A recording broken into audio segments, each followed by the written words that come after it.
Welcome to Crimson Guitars, welcome to my home studio, and welcome to Luthiers Question Time, episode 91. We're fast approaching the old magic 100, for whatever that means. Anyhow, greetings, salutations. We're in my home workshop as ever for these Sunday evening jaunts through the whys, the wherefores, the what the hell have I done wrongs of guitar building. I'm here to answer your questions about lutherie in general, and pretty much anything goes: guitar building, tools, tool making, web design, I don't know. Hit me and we'll see what happens. Super chats are the best way to guarantee that I will see your questions, given how many people come through and how fast the chat goes. I do try and see the questions in the standard chat as well, but I very much appreciate your support in the super chats as well. But well, let's just go and see how it's going. We've got Kevin Williams, sporadic amnesic. I always have to slow down for his name, or their name. George Davis, Lisa, how you doing, Lisa? Old Man Bill George, Johan van Loopy, Tutum Carmen, hey man. Kevin Harvey, Garage Master Guitars, Sun Bass, saying hello from Ohio. Barry Christian, evening everybody. Goth Rider Creations, Paul Needs. We've got a bunch of people. Old Man Bill says hi from the deepest Dorset. As another person in the deepest Dorset, yeah, welcome to the stream. Okay, so we all have one thing in common, and that is a love of guitars, a love of making things. I assume most people who dive this deep into my channel, or the extra channel at the very least, also make guitars. And yeah, I'm feeling somewhat insane today because I haven't actually made anything in my workshop since Friday. I haven't done anything since Friday, and more than that, for the bulk of what I've done recently has been repairs, which is great fun, and it's still creating something. But getting stuck into an actual build is of supreme importance to me. So yeah, my problem is I've actually got far too many builds on, and everything's floating around. What I need to do this coming week is spend a significant amount of time on the hand tool only build, because I would like to have an episode of that coming live this week. Yeah, it needs to be done. Okay, so where are we? Lisa says, Ben, you're in a competition tonight with Star Trek: The Final Frontier. I think Star Trek probably wins out. Here's a message. I'm in deepest, darkest Dorset. I've just had a message come up. Just be aware, I left for work this morning at 5:30. A person with a hoodie on was walking past the church. And everybody's going, ooh, that's so dodgy. I've been wearing a hoodie all bloody day. Very small village. Very small village. Okay, that's the local chat. In any case, there we go. So, queries, questions, comments, and criticisms, or nothing much is going to happen. There we go. I'm on that. Just see what happened. Alrighty. Ladies and gentlemen, boys and girls. Corey Bedford said, hi Ben, how would you recommend removing rust or oxidation from chrome pickups and bridges? Do you know, that's a really difficult one. I would try a sonic cleaner first before anything else, and there is a fairly good chance that it'll get the bulk of the surface rust off. The very best way to get rust off quickly and rapidly is actually a tool you probably have, and that is a fret rubber. Not quite the super fine, but a medium or a coarse fret rubber. The thing is, it is an abrasive and it will scratch up your chrome. So you don't want to do that. Let's go back to first principles. Rust is moisture reacting with the metal and essentially growing on it and eating it. So underneath the rust is always going to be damaged chrome. You're not going to get that perfect. On chrome pickup covers and hardware and stuff, oftentimes it's not actually rust. Oxidation was mentioned in the question. It's sweat and gunk and nastiness and beer from where those guys just threw the bottles at you because you were that bad. Now that sort of stuff will come off. The oxidation and the patina should come off in a sonic cleaner. And funnily enough, you can get them in your favorite online mega corp for not very much money. I've got a sonic cleaner that's about that big, perfect for bridges and pickups and stuff. Oh yes, I have a 13-year-old daughter, and she has an inordinate amount of earrings that need to be cleaned. And I think I picked that up for £30 or something. Knowing also that it would be very, very useful in the guitar world and also tool restorations, etc. So yeah, I would try a sonic cleaner, and after that it's polishes and abrasives and things. Autosol is a polish that I use in the UK, at least, for sharpening, and that stuff, it's a chrome polish. It works very, very well. There you go, it's this stuff here. It works very, very well at buffing up chrome as well, if you haven't damaged it too much. Don Nicholson is loving the length of the beard. Ben, thank you very much. What have I done? Thank you. Lisa says she's done her 1 minute silence here. We started 2 minutes later this evening because of the 1 minute silence for Queen Elizabeth. Unfortunately, it's been a very sad week. Kevin Williams, hey Kevin, says, Ben, I refurbished a 1953 Craftsman table saw for my cousin who wants to get into building guitars, and he wants to use it as a fret saw. Do you recommend this? Yes, as long as you can get the correct blade for it. Essentially a table saw, and I suspect that a 1953 Craftsman is built like a tank and will outlast all of us. I've never experienced an early Craftsman tool, but I think I've heard good things.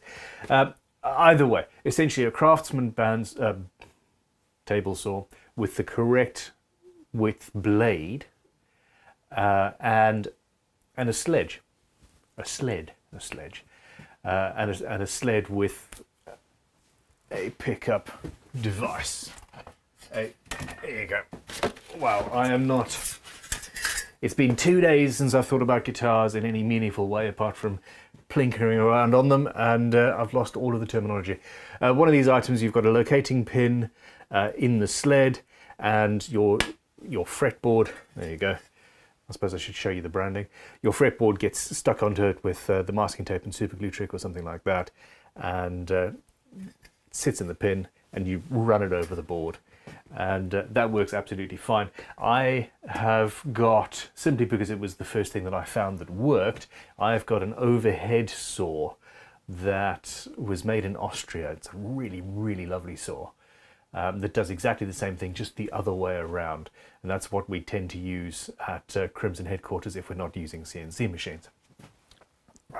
This is an example of the fact that there are multiple different ways of doing everything, and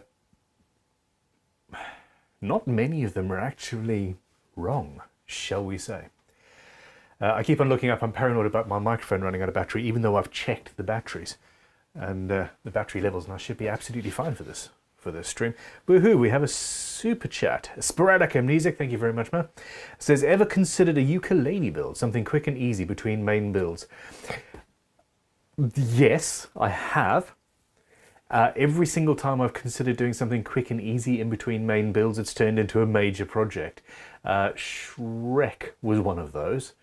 Shrek was supposed to be a midweek build on Wednesdays. I was just going to do a kit guitar build every Wednesday and do a quick and easy and be done. The bass that ended up being the Monday live streams took, I think, 2 months to build in the end. It was going to be a quick thing. There was a one-day build. Maybe that was the bass. No, the Ukraine guitar that I built, the baritone. I'd forgotten about that this year. That was going to be a quick and easy project, just filmed. I have zero self-control. That's the one. Zero self-control, but you know, it's fun. George Davis says the repair on the pickup was cool. I haven't actually watched that yet. That repair was done. Actually, this is a perfect example. That guitar, the PV, was it's sitting in the case in there, waiting to go to headquarters tomorrow. Tuesday, actually. The PV, beautiful guitar. I bought it knowing that it was perfect. Just incredible. I didn't think I needed to do any fretwork. I didn't think that, and I was wrong on that actually. I didn't think there was anything to be done. And I thought, okay, this is something that I can film in 2 or 3 hours. It'll be a quick and easy project, and we'll be able to, I'll be able to put it up to Raffles so that you guys can potentially win it, so that I can recoup some of the inordinate amounts of money that I've spent on guitars for the museum in the last couple of weeks. Like, seriously, I've bought far too much stuff. And in fact, I'm going to be putting my my PRS Custom 24, it's one of my personal guitars, up for raffle to sort of pay for that twin neck Hofner, and hopefully a bit. Anyway, so 3 hour thing. Ended up needing to do fretwork, and then finding that the pickup had actually broken, probably from the factory. It turned into a 2-video series over 3 days of filming, and as such I didn't get a chance to do any building in the workshop. But it's fine, it's all good, life is great and I'm enjoying it. I'm really enjoying, we all know I have ADHD now, although I'm still waiting for the drugs. Bring on the drugs. Part of that is I've realized just how much I need the dopamine hit that I get from finishing a project. And my chosen career, building guitars, you months and months and months before you actually finish the guitar, which is why doing multiple videos in a series, oh, I finished this video, I finished this part of it, that makes me feel good. Doing these repairs and restorations is not only teaching and informing me on what I want to do with the builds. I've got so many ideas. This Hohner Kingsway I'm working on right now, it's so cool. Early 60s, the plywood construction. I want to build some plywood guitars, but a digression. It's fun. It's a short project, once or twice a week, hopefully still allowing me to have 2 or 3 or 4 days to build guitars, and I'm getting stuff done.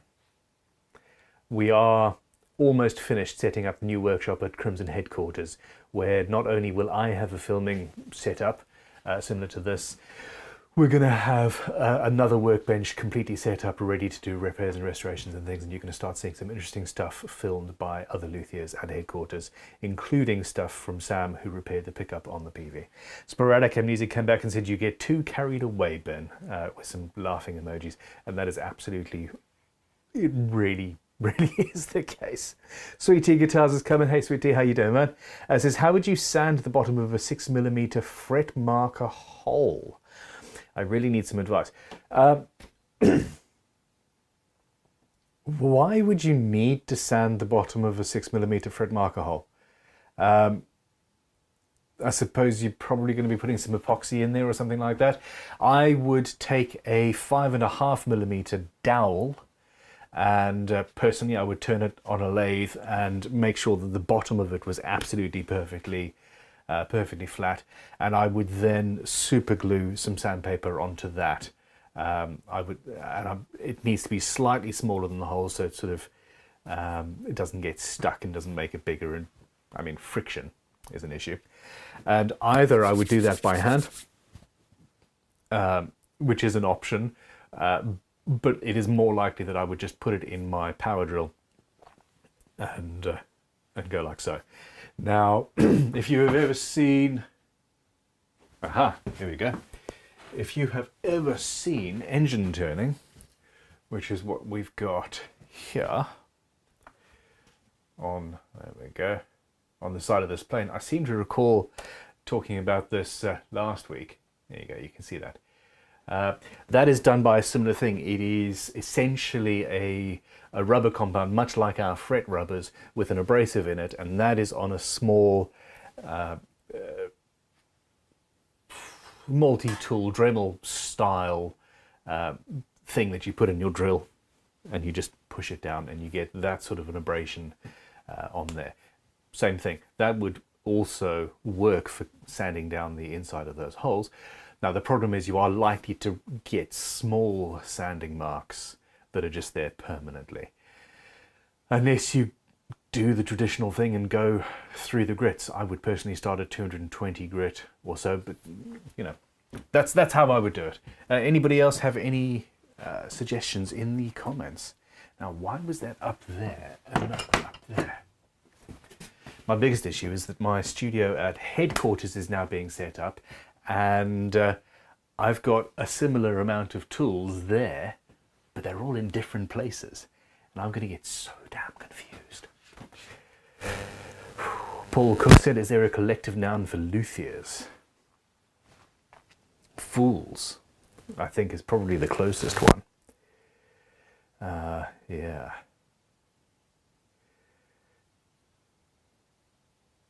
Peter London says, is not the Machiavelli plastic guitar actually made from Bakelite? I actually have done zero research on that so far, and you may well be right. Bakelite was used actually in more than a few guitars, and one of the earliest electric guitars ever made had a Bakelite body. I can't remember the brand at the moment, but anyway, yeah, it's all good. Sweetie Guitars, it's not a fret hole, just an example. It's the bottom of the holes on my Astrolabe 25 build. It's got recessed holes in the headstock revealing the wood below. Of course it bloody does. Yeah, nothing changes. That's how I would do it.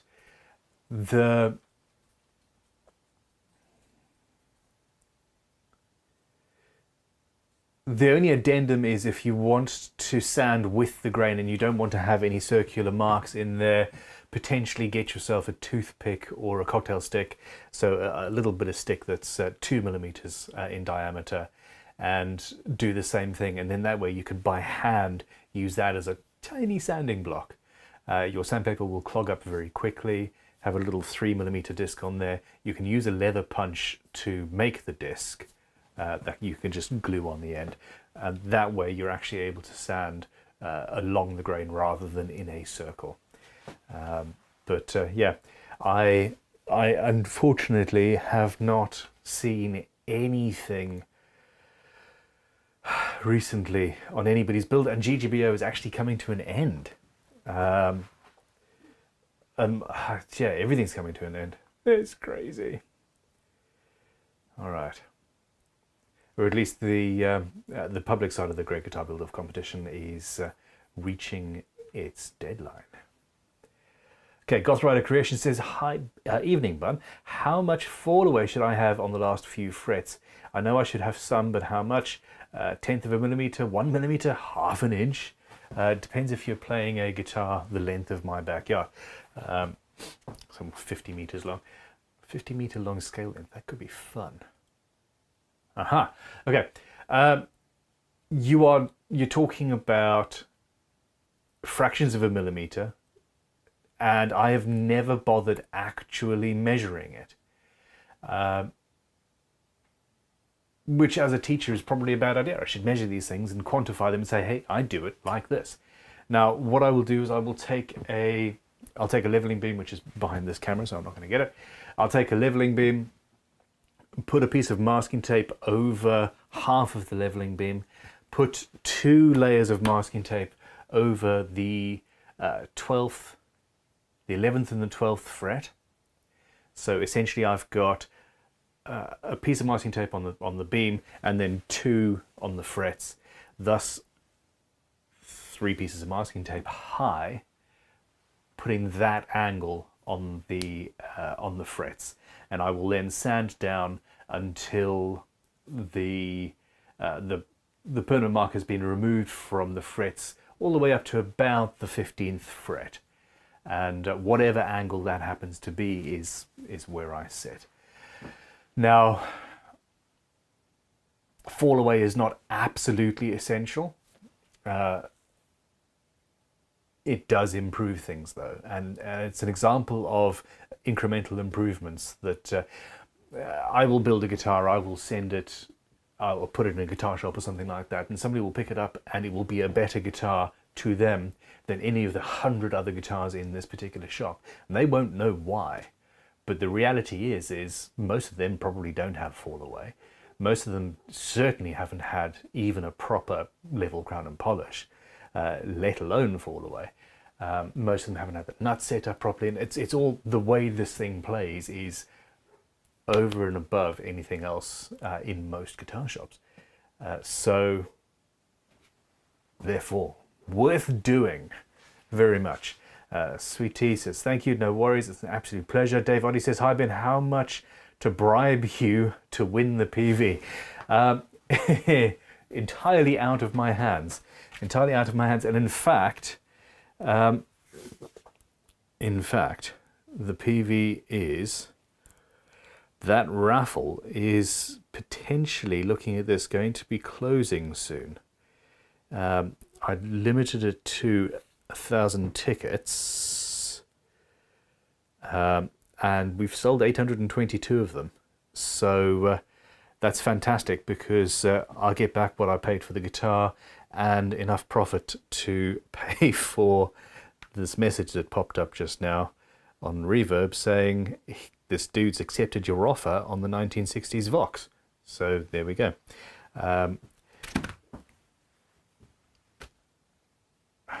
I'm really enjoying setting up this museum, but yeah, I need some self-control. Yeah, but David, it's a beautiful guitar. I'm kicking myself. So I've seen them on Reverb for about £1,500 or so at the moment, and one went at the Gardner Houlgate auction last week for, I think, about £600 plus the auctioneer's fees, etc., which would have been £800 maybe a little bit more, but you know, basically half the price of the guy that's selling it on Reverb. So I wish I'd picked that one up at the auction while I was there. Anyhow, okay, questions, queries, comments. We are in the process. If you have not yet gone over to dailyguitarraffle.com, please go and check that out. Sign up for the newsletter, and once that goes live, we have got lawyers. I've literally had to hire specialist lawyers in order to set up a raffle site properly. They're doing their due diligence and all of that jazz, but once that's set up and running, we're going to be running the first raffles, and the very first one is going to be free entry to win a Gibson Les Paul. It's almost pristine. It's in very good condition. 2017, I think, Les Paul. And yeah, free entry. One entry per person, but yeah, it's going to be cool. And of course, this whole thing is being done in order to fund this guitar museum that we're setting up, which that website is also in progress, doors@guitarmuseum.com. Okay, enough.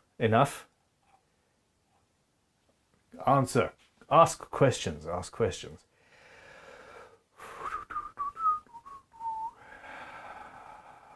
Now, Martin Pfeiffer says, hey Ben, I'm having trouble fretting my first neck. I can't seem to get the slots to the correct depths before pressing the frets in. Any tips regarding getting the slots perfect?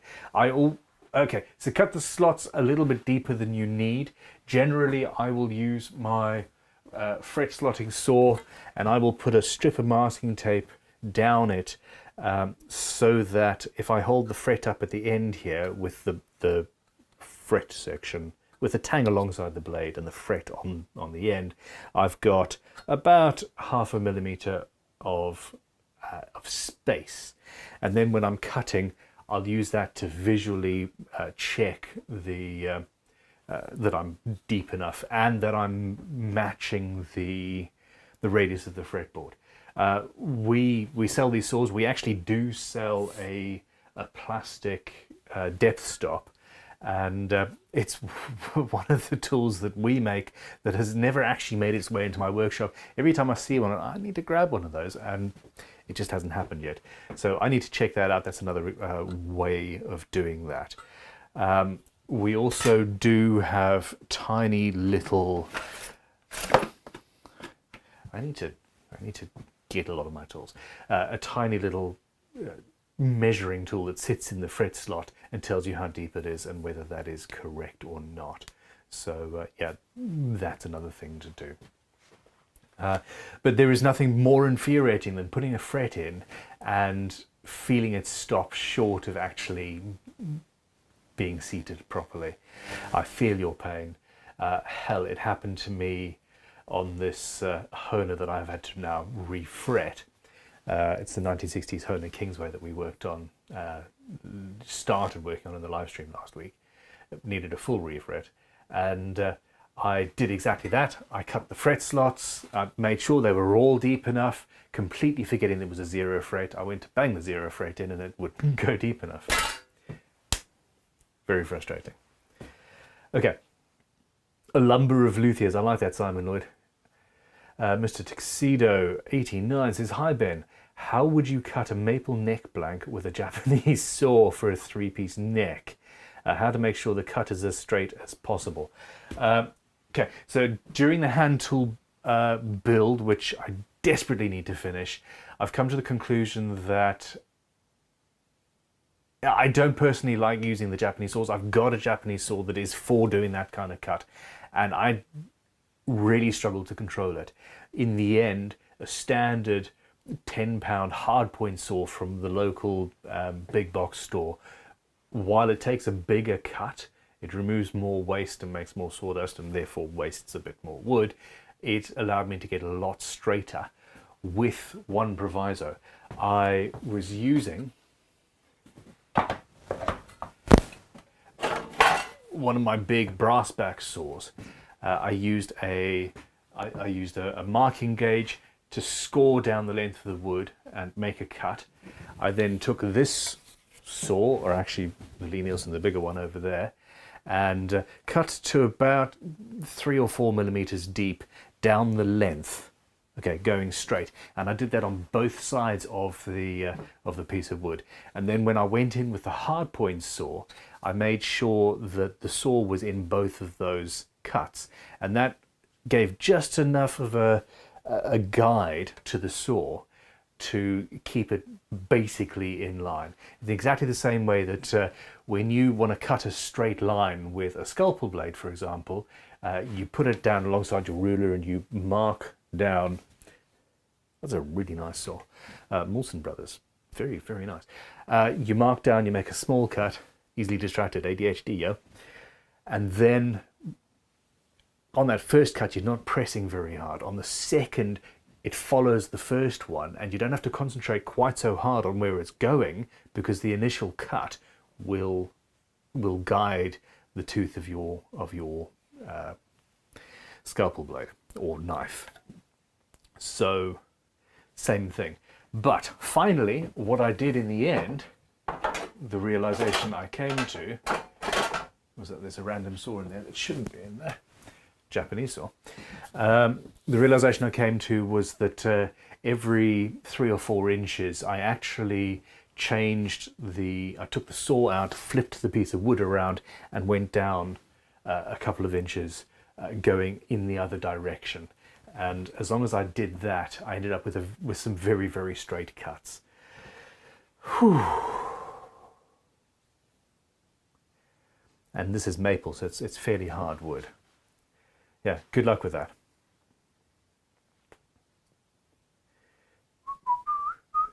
Okay.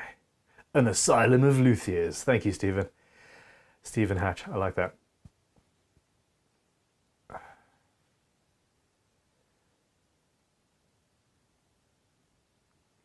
JS Trucking says you can use a Dremel with the round sanding block. It's the exact size of standard fret marker holes. That is a very good point. You probably can actually find Dremel tools that fit perfectly. Whether they are fine enough or not, that's a different thing. Many of those things are fairly coarse. Now, Barry Christians suggested a metal rod, but exactly what I said before I'd answer the question. So yeah, that's what I would do.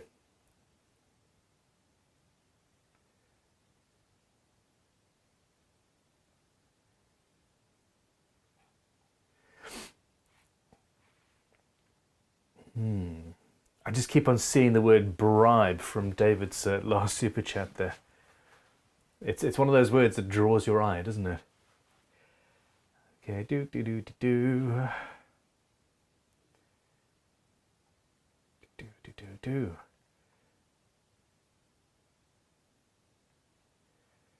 Okie dokie. Queries and questions.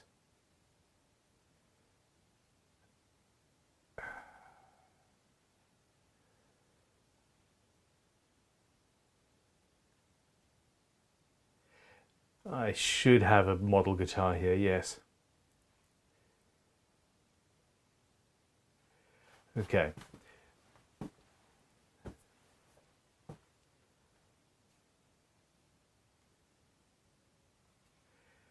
Okay. Well, that was a long period of silence. I apologize. Ben, have you tried freeway switches and toggles? I've ordered one to try on my HHH build. That's SM Myers. I have not yet, although I have ogled them and dreamed. I tend to try and keep the wiring as simple as possible, not only for my benefit, you know, the actual process of wiring the thing, but a freeway toggle, in much the same way as the PV had a coil split, whereby when your tone control was all the way up, you actually only had a single coil pickup rather than, or at least, you know, one coil was split off, and then you had to essentially guesstimate where your humbucker comes in at about 7. But that is not immediately visually apparent to you as a guitarist. You have to know whereabouts it should be, but in reality you've got to listen to it. Now a freeway switch, same sort of thing. It's more physical and there is more visual evidence of where it's actually sitting, but yeah, it just seems a little bit more complex to me, and you could get it in the wrong position quite easily. It's the same reason that I don't tend to use rotary switches very often, although, you know, I am absolutely willing to be taught otherwise. Tim Ziegler says, I made a tool. I broke a bridge screw at 7/8 of an inch of the way in. So I used a 1/4 inch steel tubing and filed teeth in the tube, and by following the screw down I was able to break the plug out with the screw. That is one of the most useful quick and dirty tool making jobs out there. I've got 3 or 4 made like that in various times, because of course you make one, you put it down somewhere safe, and then you never find it again, and 3 weeks later you break a screw and have to start all over again. But yes, that is a very, very, very cool thing, and yeah, nicely done. Go to 11 says, hi Ben, I'm restoring an old 80s plywood Super Strat. Is making my own trem sustain block out of brass feasible? Absolutely yes. Or how to go about getting one made. Spares are not available and the modern don't fit. Okay, the only issue you've got is the you need to be drilling holes, and you need to be drilling holes accurately. I would suggest, instead of putting it in your pillar drill and trying to drill all the way through the entire block, in the same way that I drill through body stringing from both sides, front and back, to meet in the middle, I would do that with your trem block, really. And that allows you to sort of fix any errors. It minimizes drift by doing that. But yes, that is something that you could probably do. You could probably even do that without a pillar drill even. Drill press, as they call them in the States, and I suppose elsewhere. Garage Master Guitar says, I printed a depth stop on my 3D printer. That is for, I'm assuming, the saws, fret slotting saws. We actually now have a small 3D printer at headquarters. It came with a member of staff who moved down to join us. And yeah, I have not yet played with it. Okay, George Davis says, moving towards the further of guitar building, will you be making necks from carbon fiber or other materials? I honestly don't think so. So I have some carbon fiber that I've been meaning to play with for a long time. I have a full prototype guitar that we were building with a very cool company who generally work with Formula One companies and the like. But I think I'm going backwards. I honestly think that we have forgotten a lot about guitar building because it has become so homogenized. And it's all well and good that we make guitars at 42 or 44 millimeters thick, because that's the way they've always been made, and it's not. That's just the way that Stratocasters have been made, and Gibson Les Pauls are even thicker, and guitars don't need to be that huge, not in the slightest. A lot of these vintage guitars that I'm looking at nowadays are much thinner, with pickups mounted on the surface rather than routed in, and made out of plywood, some of them, and they sound actually not bad. So yeah, we're talking about necks specifically. I do carbon fiber inserts in every single neck. I think that is very important. I would like to create a carbon fiber dual action truss rod, for example. I think that would be supremely cool, and both stronger and lighter. All of these things that would be fun. But and I do have a status graphite Stratocaster neck that I will be building into a Strats type guitar for myself, that I picked up for a steal at the Gardner Hallgate auction recently. So yes, I think I am absolutely interested in alternative materials. I would like them to not involve resin where possible, but we'll see. I'm interested in playing with micarta. I'm interested in making necks out of paper, essentially, or recycled fabric, and those probably would use resin, but I think that sort of offsets things.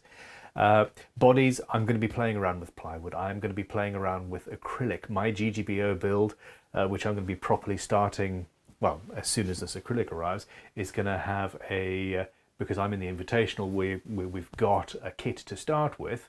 I'm going to be routing away the bulk of the material and then putting an acrylic top and back on that. And I like the idea of thermoforming clear acrylic to make a carved top guitar. I'm interested in those sorts of things, but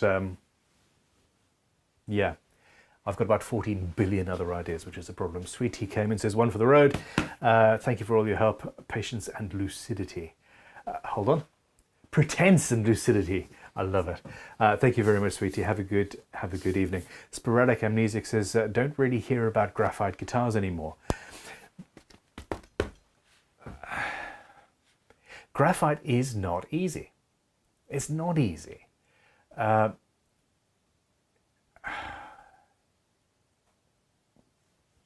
Period. I can go down to my local timber merchant, buy a piece of wood, bring it back to my shed. I'm in a shed right now, and I can turn that into a guitar with not much more than a plane, a chisel, and some what passes for intelligence. It's absolutely doable. Doing the same sort of thing with carbon fiber is less so. Now, it depends on the way you're doing it. If you're making a hollow form out of carbon fiber, you need to make yourself a mold, and then you lay up the resin and the carbon fiber into this mold, and then you close that up, and you need to put it into a giant machine that spins it, I think, but is also heating it and pulling a vacuum out. There's also, I mean, these machines are hundreds of thousands of pounds in general. Or you can do it, the only way that I could do it in a workshop here would be to buy a piece of balsa wood or western red cedar or something relatively lightweight and make my guitar out of that, and then lay up the carbon fiber over and around that, thus having a lightweight guitar made out of timber that wouldn't necessarily be strong enough, but it's skinned in carbon fiber. You then need to finish it and gloss it and lacquer it and all of this stuff that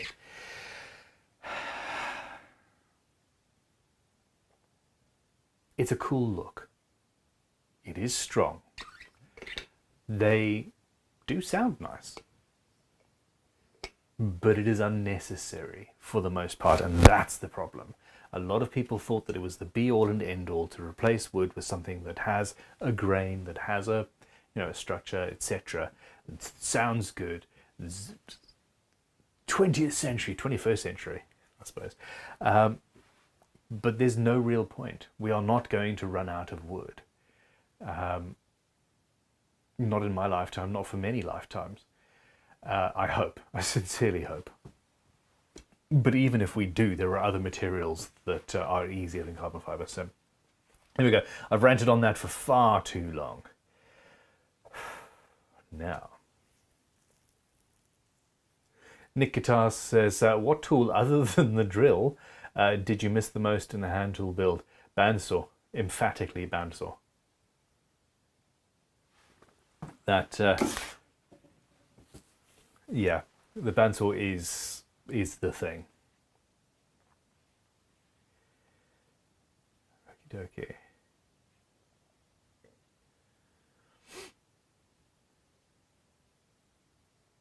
Paul Need says, can I buy a depth guide for my Crimson fretting saw? Absolutely. He says, I did ask shop at, but it must have dropped into a pre-Ricky black hole. So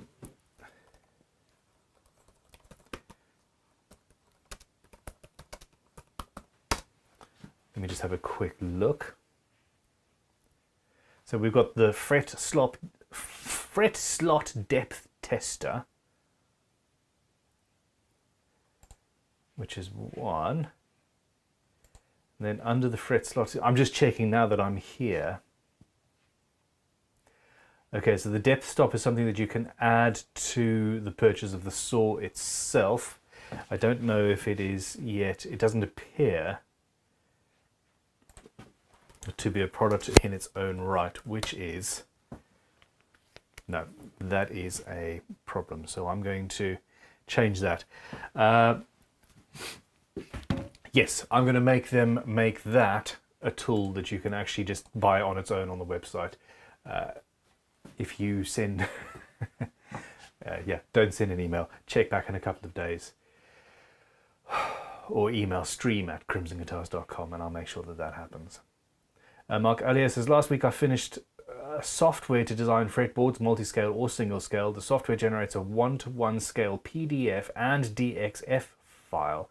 I received great feedback and suggestions on the GTBO forum. And then the question goes, please tell me if you'd find it useful. I absolutely would find that sort of thing useful. It's specifically for, well, yes, absolutely. I think that I don't like printing out paper templates of necks to then use that as a fret position marking tool. I much prefer the intractability of steel, shall we say. But yes, I think that from a design point of view, when you're drawing out, having a full-scale plan of a guitar is absolutely essential in my opinion, unless you are really confident in what you're doing. And marking everything out and being able to print out a full-scale PDF of what you're doing fretboard-wise is great. If I'm going to be building a guitar, if I'm going to be drawing a full-scale plan, the very first thing I do is set the fretboard out on paper, and then I design the body around the rest of that. So yes, I would find it useful. I think that's really cool. Dave Oddy said, Richlight fretboards. Any thoughts, as I believe Martin and Gibson have used them? I have heard great things. I have cut into one in the past. And I've never actually gone to the trouble of buying a fretboard and making it. And there are 2 or 3 different, there we go. There are 2 or 3 different brands. There's Richlight and a couple of other bits and pieces. I would like to try them all. They're essentially made out of paper and glue. I I question the glue addition, and paper is made out of wood in the first place. I personally would rather to sustainably farm the woods that I would like to use in guitar building, excuse me, and go that route. I think that adding chemicals and adding human time and adding giant presses that compress everything down, it's much like, okay, so we're talking about a way of fixing climate change by throwing microparticles into the air above the poles to slow down the amount of sunshine basically getting to the ice so that it melts less, so that we get less sea rise, etc. And that's something that we can absolutely do, but it's not solving the core problem. Finding an alternative to a wooden fretboard isn't going to make a blind bit of difference to the planet as a whole. Yes, we make millions of guitars a year, but it is nothing in comparison to how much wood, how many trees are cut down just to create junk mail that we all throw straight in the recycling bin. Let's first of all get rid of junk mail, but second of all find a way to be more sustainable with creating the actual wood that we actually want to build with and that we enjoy working with, rather than finding an alternative to one small part of guitar building. Could I afford to make an entire guitar out of Richlite? Probably not. Probably not. And would I want to? No, I don't think so. What are the long-term... Actually, I seem to be anti this, and I didn't start this rant thinking I was anti-Richlite. What is the dust from this material going to do to your lungs if you aren't perfectly good at your dust control and all of that? You know, there are chemicals in there that aren't in normal woods. Anyhow, Craig Manson, how you doing, Craig? Says, with modern pedals and computers, is there any point in having tone controls, etc. on a guitar nowadays? I suppose, he says, with the exception of the pickup selection switch, maybe.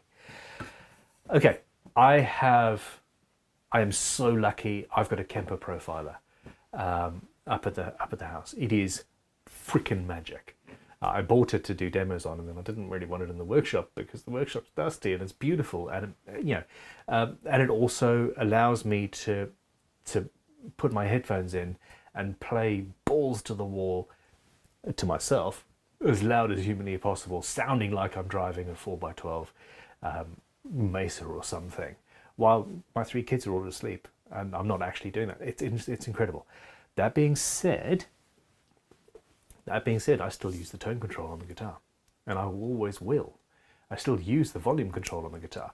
I can go and buy a volume pedal, absolutely no problem. In fact, I think I do have one. I don't use it.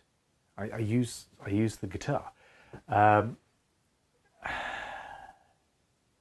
For one, there's the backwards compatibility of saying, okay, most guitarists are going to expect a volume and a tone control. Therefore, I've just got to give it to them, because otherwise they're not going to buy my instrument, because it then involves buying other things. It involves buying extra bits and pieces. I mean, Apple, I'm looking at you now. Take away my phone jack. I have never bought an Apple product for myself, at least. We need them in the company in some places, but yeah.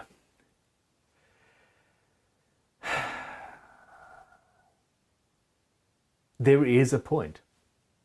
It is also that it is right there, right with you, and you've got your volume, you've got your tone control, and you're playing around, you change the control, and you've got something completely different, rather than fiddling around with a foot switch or a setting, or hey, you might have a what's that, Boss something 600 giant looper pedal that, you know, oh, let's just change that and have some drums come in.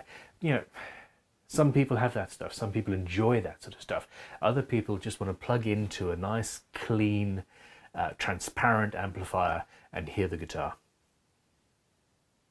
And I think those people, well, I think we need to cater for everybody. So yeah, there we go. Very good question. Not something that I thought I would be thinking about today.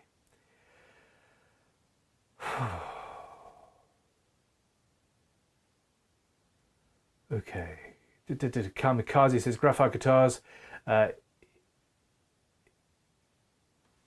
If you talk about like graphite that's pressed like pencils, it's hard as hell, but so brittle at the same time. Yeah, that wouldn't work. No, I'm talking about carbon fiber fabric essentially, but yeah.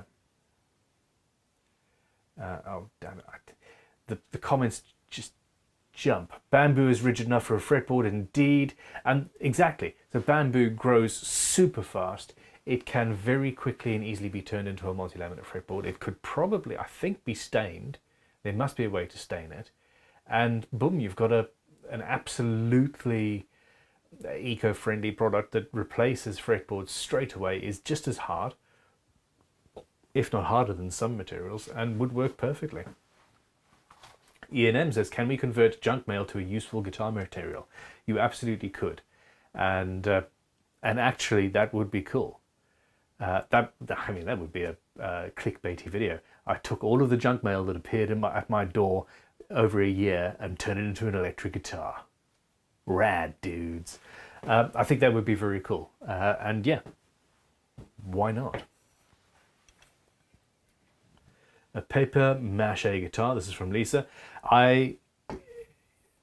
There is furniture in many museums around the world where 300-400 years ago they made furniture out of basically paper mache. It's fine if it's looked after. It's absolutely fine. Some of it might be like I was talking about, a skin over some wood, and go for it. Absolutely. Sawdust mixed with hide glue or fish glue or something like that, and then stuffed into a mold and allowed to dry, it doesn't have the grain, but it has strength and it has the ability to be carved into something else, and that could also make guitars quite easily. And that's, you know, sawdust, natural product; hide glue, natural product; sad, you know, used to be a horse or a cow or something.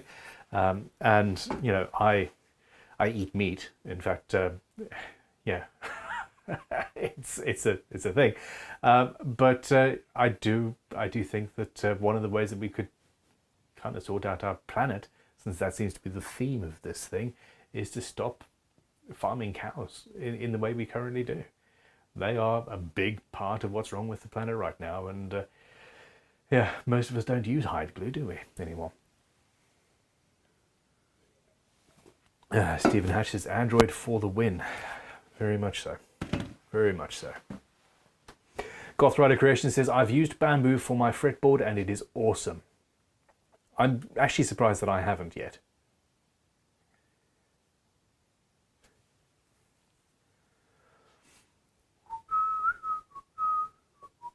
Justin Crowley says, I use acacia for my fretboards. We need to use local and sustainable alternatives. In the UK, we have very few local alternatives that actually would work, but yes.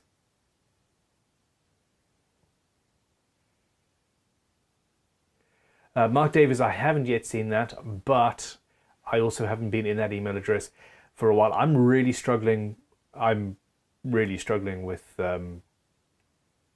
potential burnout at the moment. Just the thought of actually sitting down and answering emails fills me with dread. I will, however, get to it. I promise. I've got to. In the study says, I do love your ThinkPad. It looks like a T520. X230 apparently. Lenovo X230. They're fantastic little computers for workshops. Essentially, not quite as indestructible as they used to be, but this is the workshop laptop, and it works absolutely fine. Hooks up to my ATEM Mini Pro and does its stuff. Okay, we're coming up on an hour now. Sporadic Amnesic says, I've never used the tone control. I always found it sounds too muddy without full tone. A couple of guitars I customized, I actually removed the tone pot completely and just had the volume. Now, there are ways to sort that out. And playing with what capacitors are in there makes a difference. Playing with the quality of the pot makes a difference. Playing with the value of the potentiometer makes a difference. I wouldn't presume to remove the tone pot just because the next guy who gets the guitar, the next girl who gets the guitar, might well find that it is absolutely essential to them. So yeah, it's one of those things. But it can be fixed. It absolutely can be fixed. I have a Vendor Custom Shop Strat that is going to be on the show at some point, in a Luthiers teardown and sort of a well, I'm interested to compare that to other similar instruments and see how it actually fares.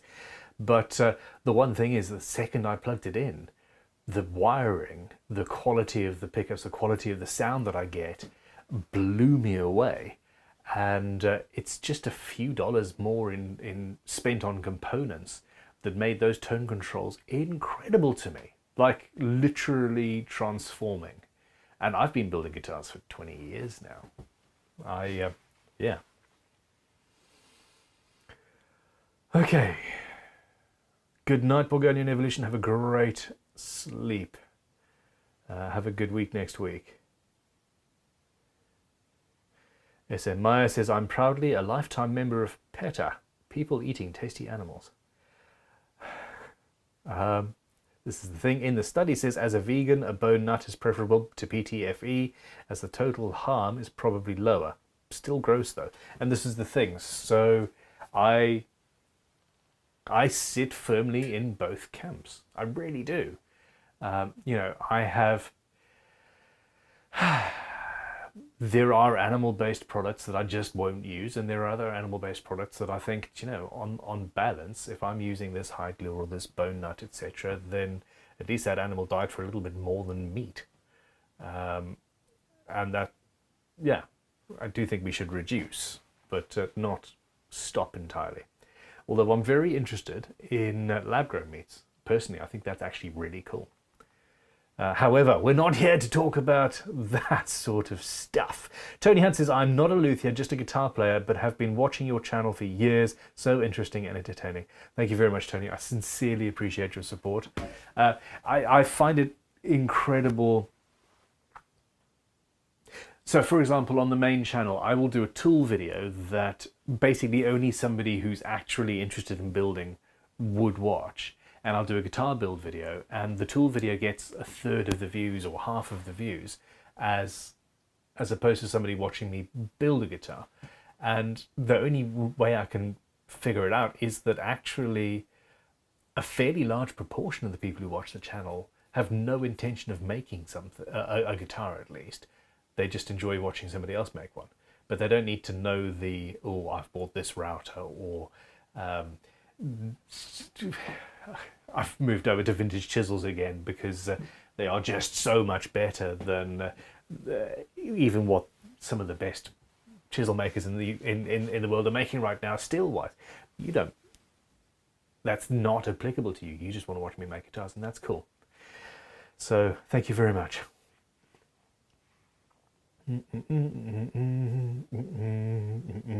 Sorry, David Oddy. He says, I wish I'd never asked about Richlight now. It is very interesting to me. It is very interesting to me, but I'd rather use ebony. And not because I'm dyed in the wool. And I'm not going to start talking about this again. Haha! Bob Quigley says, when clear-coated, bamboo turns slightly browner too. Okay, there we go. I would like to I'd like to play around with bamboo. Anonymous Botch says, I'm waiting for lab-grown wood.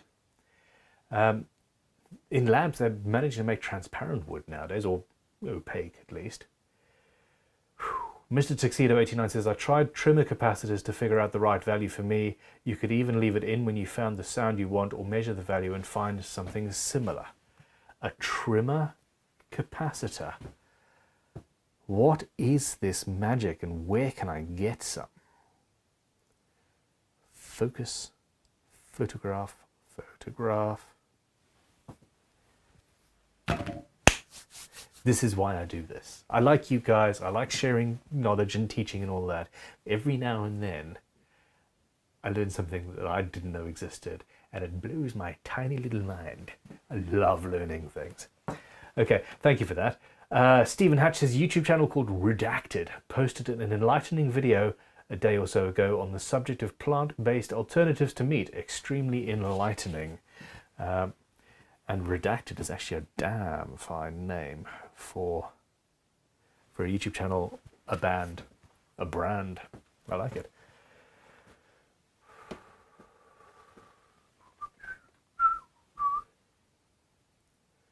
Maximum Sawdust from E&M. Gothrider Creation says, I don't have an issue with bone nuts myself. It's a byproduct of what I eat, but I would never use one in any of my builds unless requested in the spec. I wouldn't want to exclude anyone. This is the thing, a nut can be changed so easily. I've got one floating around on the bench here because I've just taken it off the Honer because somebody put the wrong sized nut on it. So if you built a guitar and then a customer said, hey, I'd actually rather like a carbon fiber nut or whatever, then you can just swap it out and put it on the next one. But I do understand. Haha. Mick Carr says, hi Ben, any future plans to make a traditional acoustic? Yes. Okay, so several things.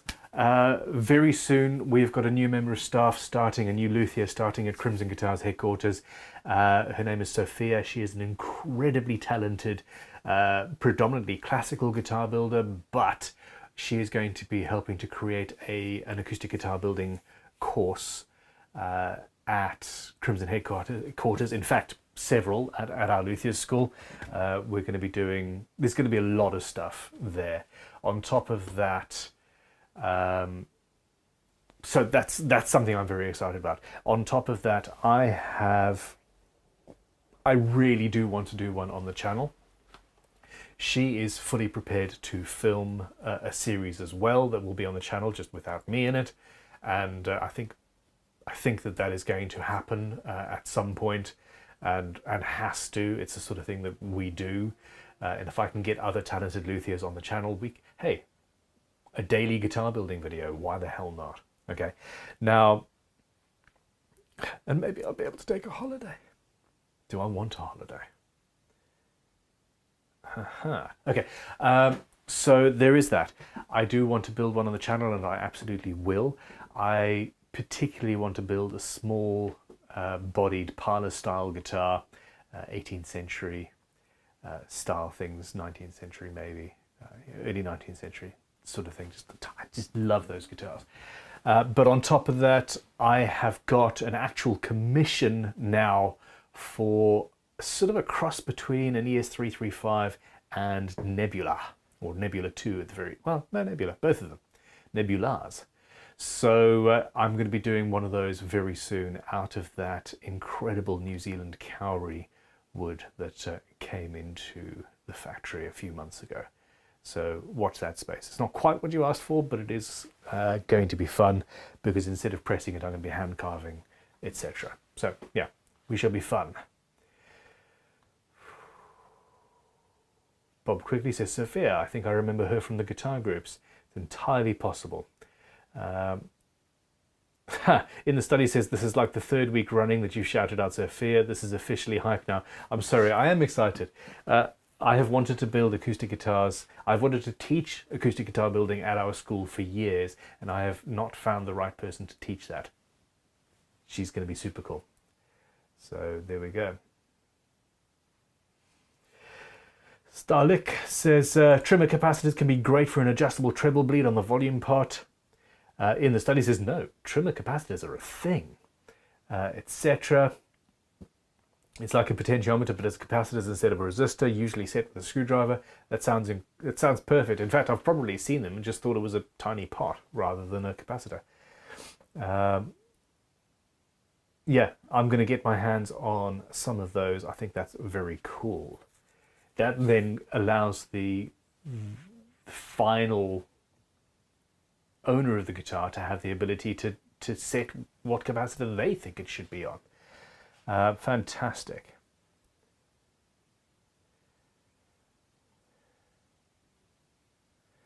Okay. Bum, bum, bum. Now, Lewis. Stephen Hatch says, take vacation or travel to different countries, visit interesting cities, and look for obscure music shops to trawl through. And yeah, that is the thing. Okay.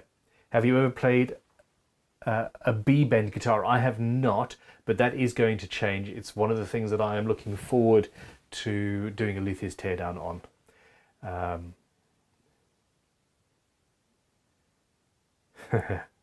Johan von Lupe, don't let Sophia see the acoustic balcony of shame at headquarters. Lol.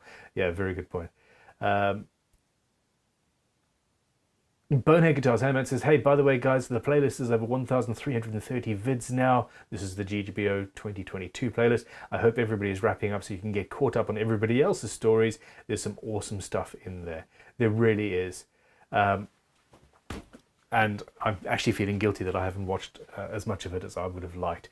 Kamikaze says, has anybody ever worked with eucalyptus wood? I have. It's great when dried properly and can actually be very attractive as well. Whew, okay. Sporadic amnesic. No, I am not going to build a cello. I have always fancied doing an electric upright bass, though. I have. So, yeah, that could be something. That could be something. I'm just distracted by a row of books over there. And it doesn't have the one we've lost. I've lost a book on hand planes. Very frustrating. Which of you took it? Okay, anyway, I'm running low on energy and we are running low on questions. So, here we go. Second note says, problem is you take on way too many projects. Ha, but that's why we're here, I guess. Just don't even. So the vintagetoolshop.com is problematic. I find it very hard to turn tools away. I find it very hard to throw tools that aren't actually worth selling away, etc. And I've often thought, hey, let's have an auction house, or let's partner. I've always thought, let's partner with an auction house and we can take all the tools and just only keep the best stuff for the tool shop. That never really worked. So yeah, we're in the process of setting up vintagetoolauctions.com, which will be every 2 or 3 months a big 1,000 lot or so auction of vintage tools. And we've already taken in probably 500 or so tools from other people wanting us to sell them on their behalf. We haven't even had our first auction yet. On top of that, DorsetGuitarMuseum.com. On top of that, DailyGuitarRaffle.com. That's essentially 3 new businesses I've set up in and around Crimson just in the last couple of months, just because it makes sense to. Yeah, I should take a holiday and just stop doing things, shouldn't I? But it's all fun. And this is a beautiful thing. With it all being inside of Crimson, we can. It all actually works. Me setting up multiple different businesses with not fun. Okay. In the study says, what's your view on solid versus composite acoustic building? Okay, I personally, first of all, I haven't built very many acoustic guitars. I have played a lot of them. I personally really like a solid top. I think there is something about a good quality solid Sitka spruce top that you just can't really replicate in any other fashion. However, I think that the back and sides can and probably actually should be made out of multi-laminate ply made out of good quality woods, faced in rosewood, for example, or ebony or something like that, but a ply nonetheless. It is stronger, it is more durable, and it is giving us the characteristics that we require from the back and sides of an acoustic guitar. You want something that is very hard, very strong, and reflective, I suppose is the term I'm looking for. And some woods just aren't that. So yeah, you could then make a guitar that has the look of sycamore, for example, but it's made into a ply with other things and the glue, etc., that makes it react like rosewood or ebony or wenge, for example, things like that. So mixed indeed. Starlex says, will the beheading axe be auctioned? I heard you walked around with it the day it arrived. I did walk around with it the day it arrives. I've hold on, let's do this. So by it, I say one of them. And oh, can we actually focus on that? Here we go. What's that? 2. So up here is a smaller one. So this here is a 15th, 16th century executioner's axe. The other one that we've got for sale, the blade is that much longer than this one, and it is huge. That thing's killed people. It's freaky and also pretty cool in a freaky sort of way. I don't know. I still have mixed feelings about it. But anyway. Sunbase says, hey Ben, if you build an electric upright bass with a traditionally thick neck, would an adjustable truss rod even work, or would you use reinforcement bars instead? A standard truss rod would work, and maybe not quite as much, but you're talking steel versus wood, it will always work. But I would also use reinforcement bars just because habit. Okay, Luna's Lutherie says, here's a non-guitar related question for the chat. Any tips for interesting things to do in the lower southwestish Scotland around New Year's? That is a part of this United Kingdom in which I live that I've never actually visited, and I feel that loss quite strongly. Okay. Bliphoop1, I thought that was what that name said. My Schecter has a slightly warped neck. Please provide me with the encouragement to make a new neck, Sensei. It would be my first venture into lutherie. Okay. First of all, obviously try the truss rod. I'm assuming you've done that. You can, we're in the process of developing a heat, or copying other YouTubers who've done this, but we want to end up with a product that can be sold with a heating element to then bend necks back, because it's something that I've never really thought would work, but the evidence of watching people do it successfully has made me change my mind. So that's something you can do. However, building a neck is not actually that difficult.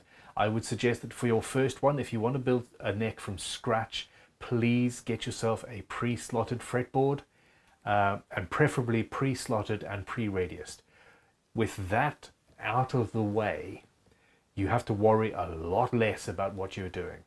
I think that starting a guitar neck as your first ever project can be very overwhelming. I still remember the stress and the worry about doing my first 10 or 15 necks. And that was a long time ago now. So yeah, use, and don't come to me necessarily to get one. Just find somebody near you who makes them well, and do that, and it will make that much easier. Mark Davies says, I want to see a beheading axe only twin neck build. I'm quite tempted to replicate the Hofner 191, I think is the number, twin neck. The way that has been made with the necks close together and a relatively small body and all that just fills me with joy. Twin necks do not have to be this giant thing. They also don't actually need beheading axes attached. I mean, I'm pretty sure we've all played in bands with people with particularly pointy guitars, and yeah, some of us bear scars.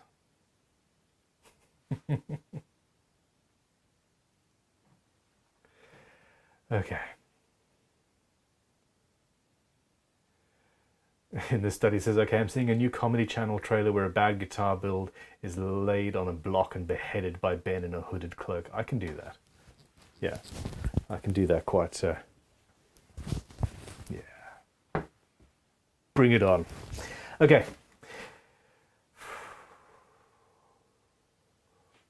Bill Stott says, yes, do the electric upright bass. Bob and Sherbert, hey man, haven't seen you in a while. Says, Benjamin, you lovely man. What's the key to making a timeless body shape? I'm so tired of making tellies. I could spit, but that's all people want. I was going to say make a telly. That's the problem. IRL. Ooh, I'm actually saying IRL and LOL and all that. You do things as a joke and it becomes part of your lexicon. In real life,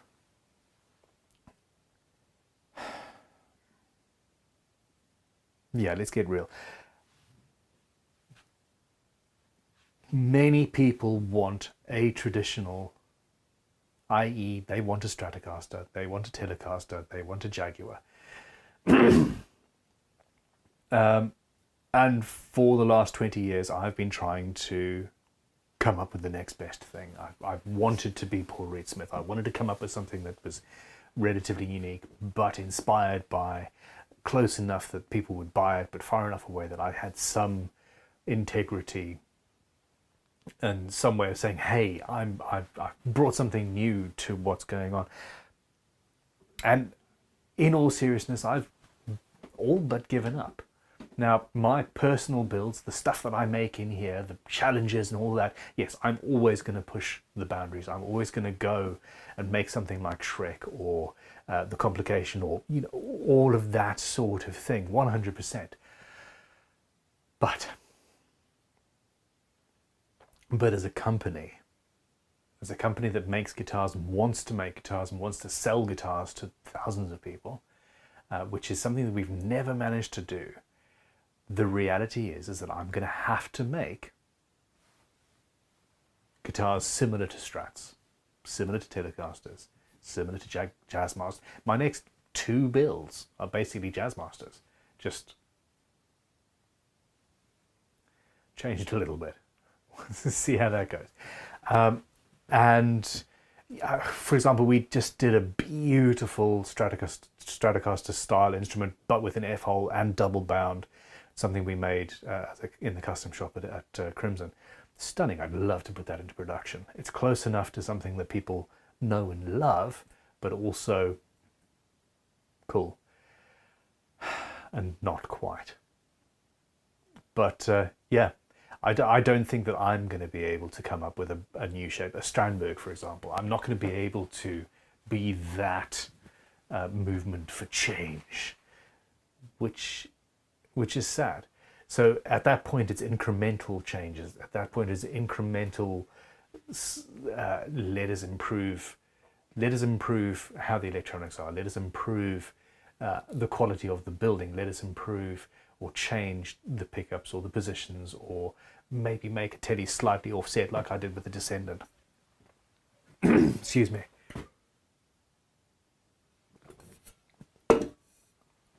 Yeah, it's a very difficult question. What do you guys think? And Rune Arnson has just come in with a 300 Norwegian krona super chat. Thank you very much, Rune. And just put a smiley emoji on there. I really, really do.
And that there is an example of you should trust yourself and just put new batteries in and put the other ones on charge. So I messed up there. Sporadic amnesiac 922. So there we go. We noticed that fairly rapidly. Fantastic. Thank you for the thank you all of you who let me know in the chat, and sporadic amnesiac in particular. There we go. Creeverai says work did take a little longer than expected, but I'm still in time. Hey Creeverai, how you doing, man?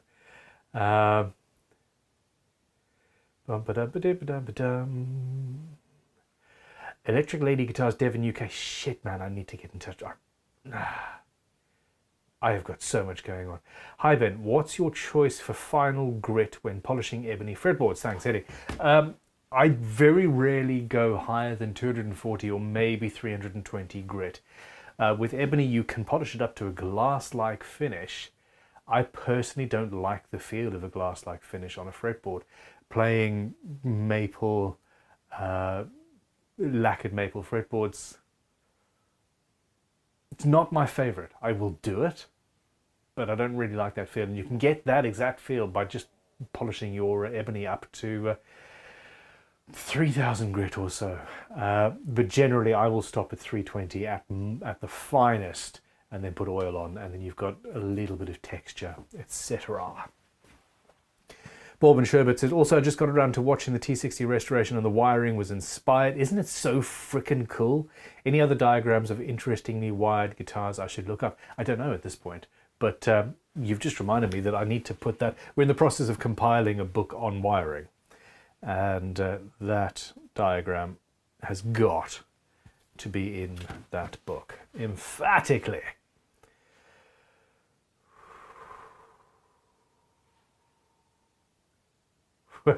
NTO Steve says, I bought a Sterling St. Vincent because it wasn't a Strat. I also bought a Strat because it was. Very good point. I just saw... Yeah, I don't know. I absolutely agree. The thing is, for example, Ernie Ball, the Silhouette is essentially a cool Strat. In fact, I really need to buy some. I've always wanted one of those. Okay. Testing, we're still live. Okay. Yeah, I'm going to photograph that again.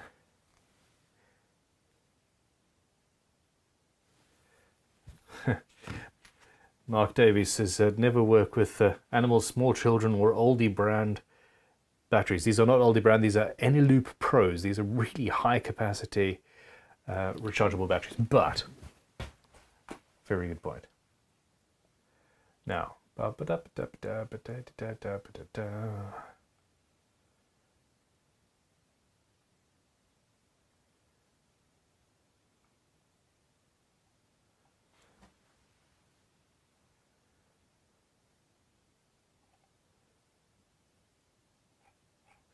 all right.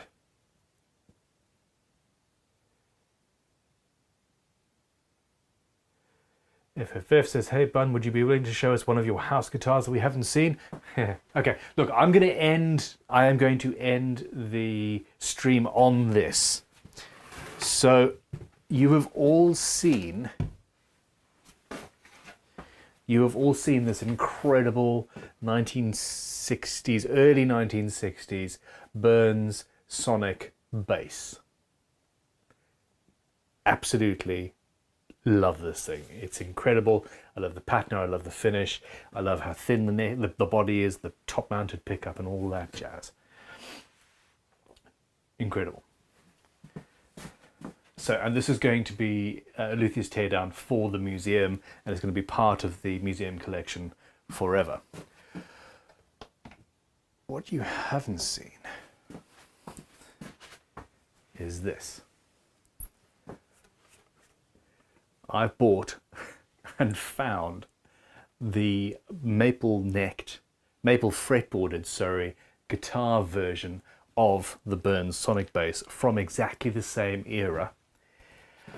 And what's more, I bought it from the first guy that owned it.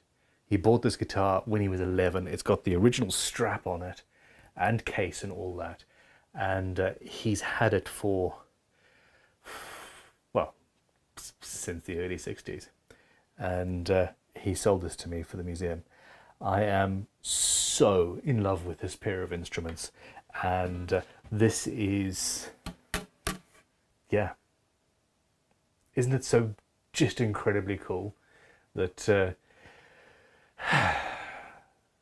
this is happening? I've lost my words. Okay, I saw there's a couple of questions coming through, so let me just carefully put these instruments back up where they're supposed to be. Come on, in you go. Nope, that headstock's too long to go on that hanger. I got it.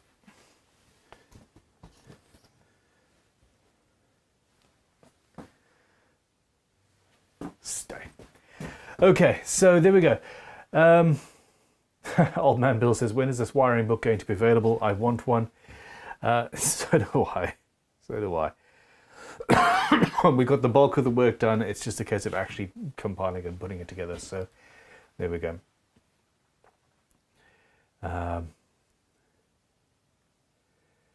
Kamikaze says, I took my first guitar to a music shop recently. He put in a capacitor of a 50 Strat because the cavities I made were big enough for it.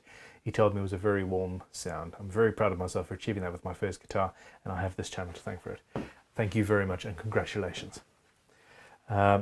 Paddy Spencer has come in with the super chat. Thank you very much. He says, hi Ben, I bought a bunch of stuff from Crimson in the August sale to convert a Squier Strat to P90s.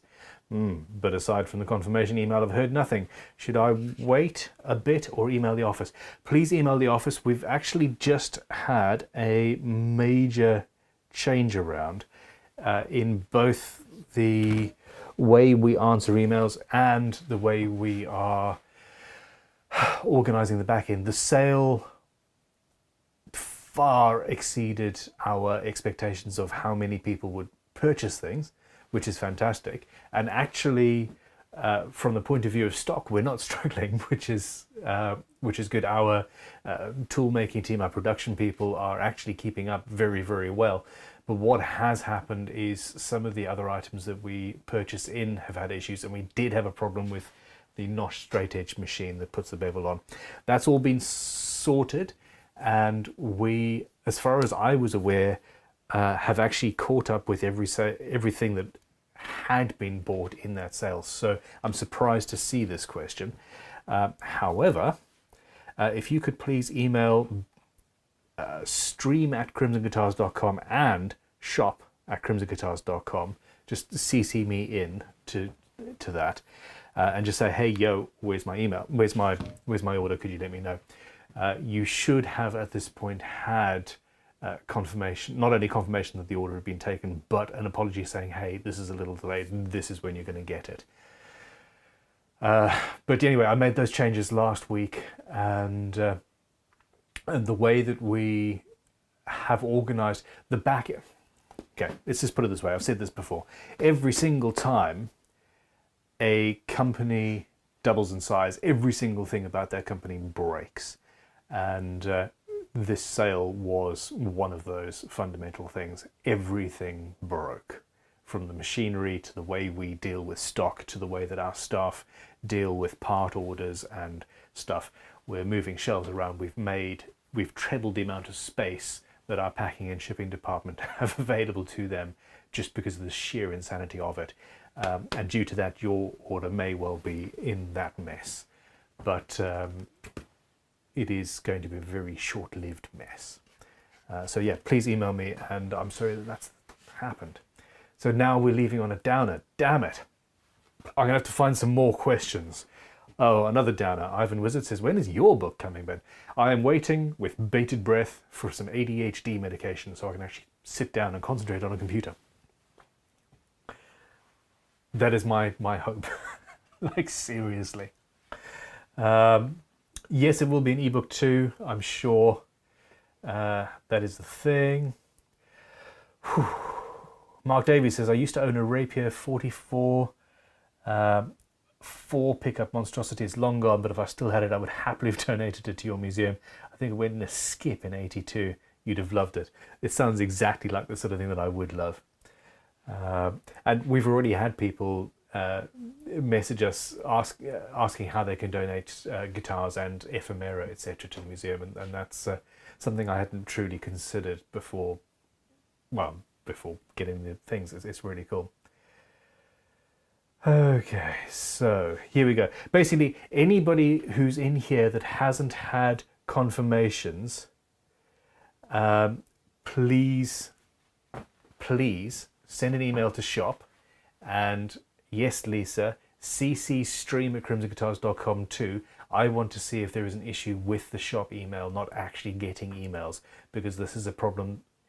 Every single email that came through last week was looked at and replied to, period. If we're still not having emails replied to, then there's an issue that's more fundamental in that it's a software thing rather than staffing issues. So yes, CC, send me through. I can't take a photograph of Mr. Tuxedo 89's name on here because it's not going to be the same on the orders or emails and things. But please rest assured that I am absolutely working on this. Okay.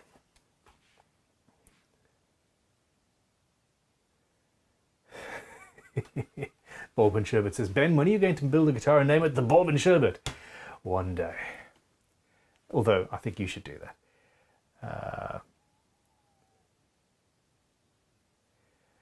So Lisa, you sent us an email with a link last week, and the link was broken, I'm afraid.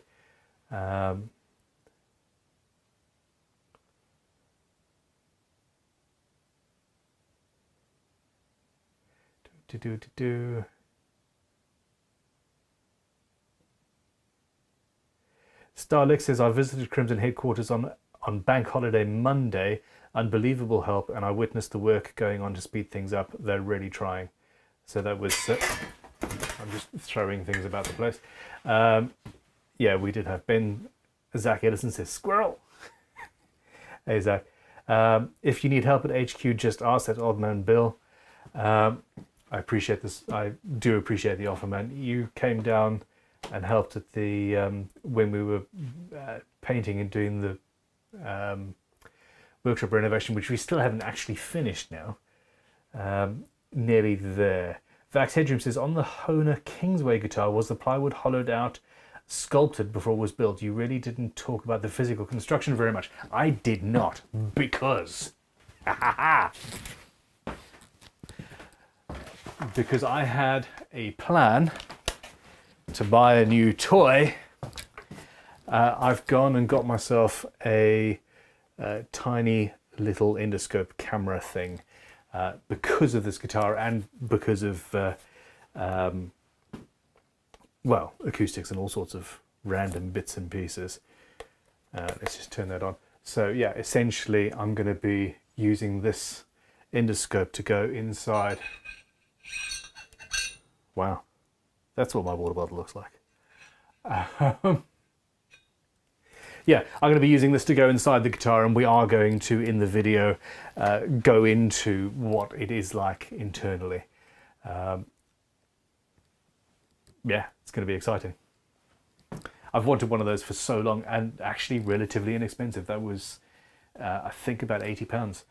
Not the best footage, although, yeah, double that, and I should get a really, really nice footage. Whew. Now, P90 Strat will be the first guitar. This is from Paddy Spencer. The second will be converting some birch block board kitchen worktop into a Firebird. Sounds awesome. Okay, look, on this, I'm going to say good night. Please, yeah, check out crimsonguitars.com. There is some movement on the gallery front. We're putting up images of custom builds that we've done in the past, and there's a lot of that going on. I need to do some writing and some specifications and things. But yeah, everything is getting better, everything's improving, and it's an adventure. Wow, over an hour and a half. Have a fantastic evening. You guys absolutely rule. I will see you next week, if not sooner. Goodbye.